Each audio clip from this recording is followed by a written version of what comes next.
Kita bersama menuju Cina.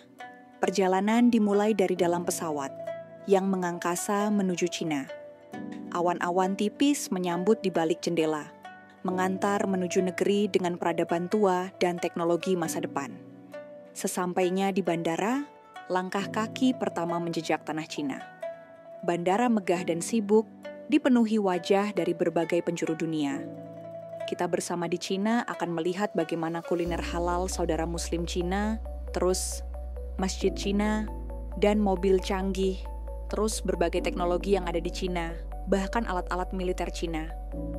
Untuk menuju tempat itu, saya akan mencari akses untuk menggunakan kereta gantung super cepat. Wow, ternyata ada tangga biasa untuk yang tidak bisa menggunakan ekskavator.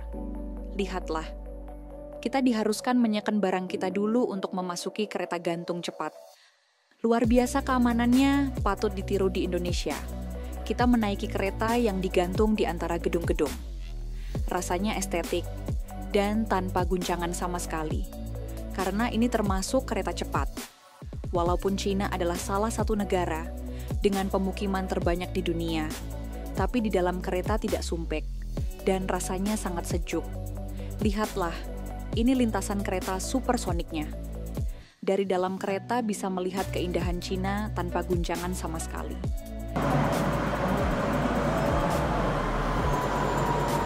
It's absolutely crazy, look! Kita berada di bawah rel kereta gantung yang super cepat. Akan menuju tempat kuliner halal yang dijual orang-orang Muslim Cina. Pasti kalian baru tahu. Di tengah jalan kita melihat balon dan orang-orang sedang senam agar selalu sehat. Mirip di Indonesia ya. Dan setelah berjalan cukup lama, inilah surganya makanan Chinese yang halal dan barokah. Lihatlah, ada ibu-ibu Cina yang berkerudung dan selalu tersenyum. Kita juga melewati dagangan pemuda Muslim Cina, menggunakan kopiah putih, berdagang kari angsa khas Cina. Lihatlah, seluruh umat beragama bertoleransi, saling damai. Para koki Muslim yang menggunakan peci putih sibuk melayani pembeli makanan yang lezat, khas Chinese food. Ini adalah bola katsu cumi halal, mirip bakso tapi bukan. Ada juga Muslim yang jualan sate gurita dan daging ayam. Sangat menggoda selera. Jangan lupa subscribe. Ada juga pemudi menjual makanan penutup pancake khas Cina.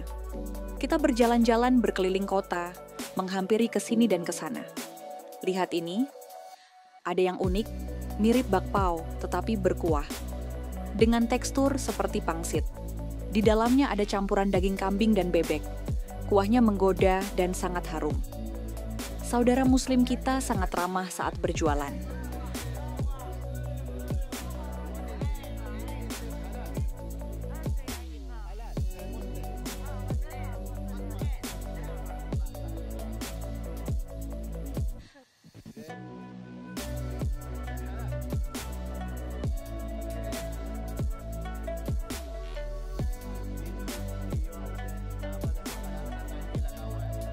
Ada anak kecil sedang berkumpul, memakan seafood, sate domba. Dan lihatlah, ada juga tis kriuk kepala domba, yaitu kepala domba dengan pemotongan sesuai syariat Muslim. Dilumuri bumbu khas legenda Cina, terus disiram minyak hingga berwarna emas. Jadi crispy di luar, dan sangat renyah. Di dalam empuk dan lembut. Kita akan membeli gurita Cina.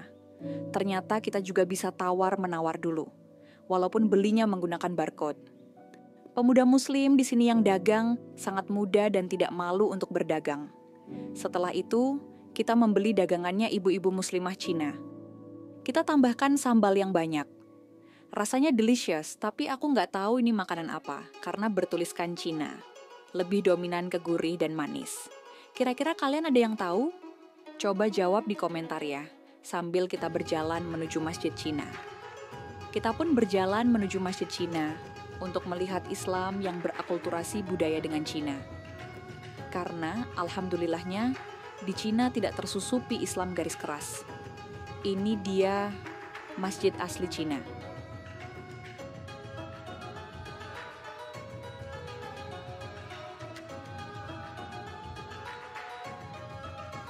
Di awal saat memasukinya, ada beberapa pedagang perlengkapan ibadah. Kita pun memasuki pelataran masjid khas Cina dengan tempat yang adem banget, masjid khas Cina. Bentuknya unik, nggak kayak masjid-masjid Timur Tengah. Atapnya model pagoda, ada ornamen naga dan awan, tapi tetap ada kubah dan menara. Perpaduan Islami dan Tiongkok banget. Kayak sambal di atas mie ayam, beda tapi cocok. Pas masuk, suasananya tenang. Ada kaligrafi Arab berdampingan sama ornamen khas Cina. Jamaahnya ramah-ramah. Ada yang habis dagang, ada yang lagi nunggu azan sambil ngopi. Rasanya kayak mampir ke rumah saudara jauh, beda budaya, tapi satu iman. Lihat, ada juga sajadah masjid yang sedang dijemur di luar masjid. Kita pun keluar dari masjid Cina yang penuh dengan kenangan. Luar biasa.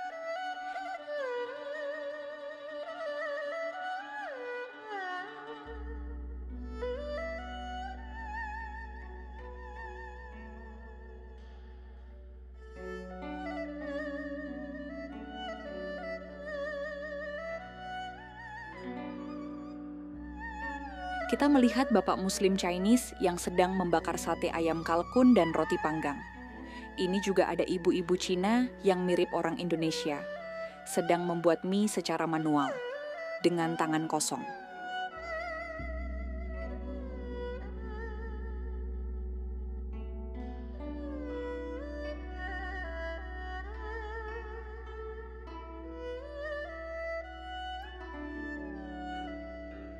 Kita pun berjalan lagi untuk menaiki kereta berkecepatan supersonik, untuk melihat pameran teknologi modern Cina yang tidak terduga di sebuah pusat perbelanjaan Cina yang sangat besar.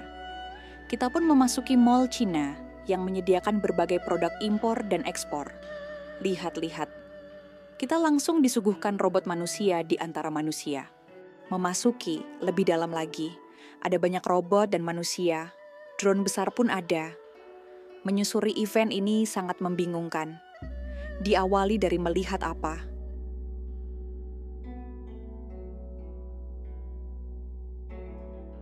Kita pertama akan melihat itu dia yang ramai-ramai. Ternyata ada pertunjukan robot anjing serta robot manusianya. Bisa untuk menjaga rumah agar anti maling. Karena bisa menyiapkan maling tersebut sampai memberi pelacak.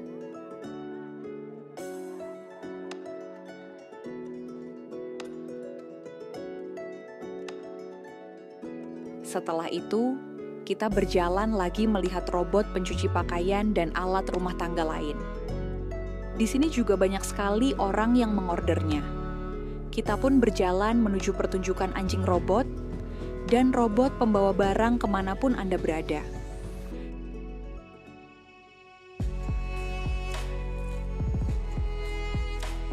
Dan ini yang sangat membuat pelaku kejahatan kapok, yaitu robot roda untuk polisi, yang bisa berjalan cepat mengejar penjahat, tanpa khawatir polisi kecelakaan.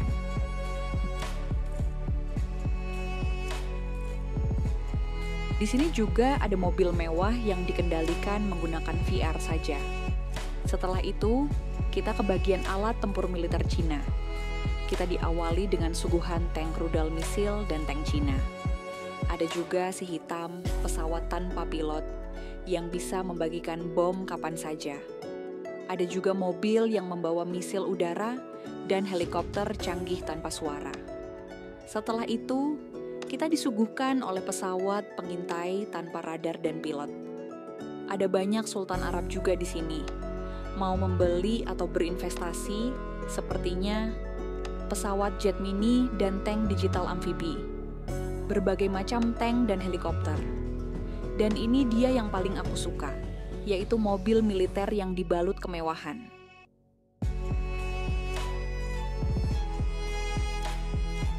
Ada juga anjing robot yang dilengkapi senjata dan miniatur pesawat besar. Kita pun keluar dari mall. Aku terkejut, aku kira aku di bawah, ternyata di atas. Hari mulai sore, dan kita memasuki kota kuno Feng Huang yang modern. Di sini nggak ada kereta cepat, tapi ada iklan 3 dimensi. Vibe santai, yang bikin hati adem. Jalan kecil dari batu, gang-gang sempit, dan toko-toko antik jualan teh dan makanan. cenderamata, sampai sandal lucu. Orang-orangnya ramah, ada yang sibuk masak, ada yang main kartu sambil ngeteh. Kayak nggak kenal stres. Kalau malam, Feng Huang berubah jadi kota lampion. Sungai menyala dari pantulan lampu. Suara kecapi atau musik tradisional kadang terdengar dari kejauhan. Romantisnya bikin pengen tiba-tiba duduk sendiri, sambil mikir masa lalu yang nggak jelas. Jadi gimana? Apanya Indonesia juga seharusnya memiliki daerah-daerah khas Nusantaranya seperti ini. Bahkan ini juga ada yang jualan sambal khas Cina. Seluruh bangunannya terasa menyala banget, tinggi-tinggi, terlihat kuno tapi kokoh, sangat estetik. Semoga saja kita bisa lebih pintar untuk memilih pemerintah, agar Indonesia bisa lebih maju daripada Cina. Kita melihat Cina bukan sekadar cerita, dia kayak novel klasik yang bisa kamu jalanin. Butuh pengorbanan dan penuh cerita. Pemerintah Cina bisa bungkus kota tua mereka jadi destinasi kelas dunia. Dengan lampion, perahu, musik tradisional, dan branding yang rapi. Kenapa kita nggak bisa? Atau, lebih tepatnya, kenapa kita belum mau? Ini bukan soal duit doang, ini soal visi. Soal kemauan buat melihat kekayaan budaya sendiri sebagai harta, bukan hanya objek foto cepat saji. Bayangin aja, kampung di pinggir Danau Toba dengan rumah Batak dipoles ala Feng Huang. Sungai di Kalimantan dihiasi lampion Dayak. Jalan batu kecil di Flores dijadikan jalur wisata malam, dengan musik sasando mengalun pelan.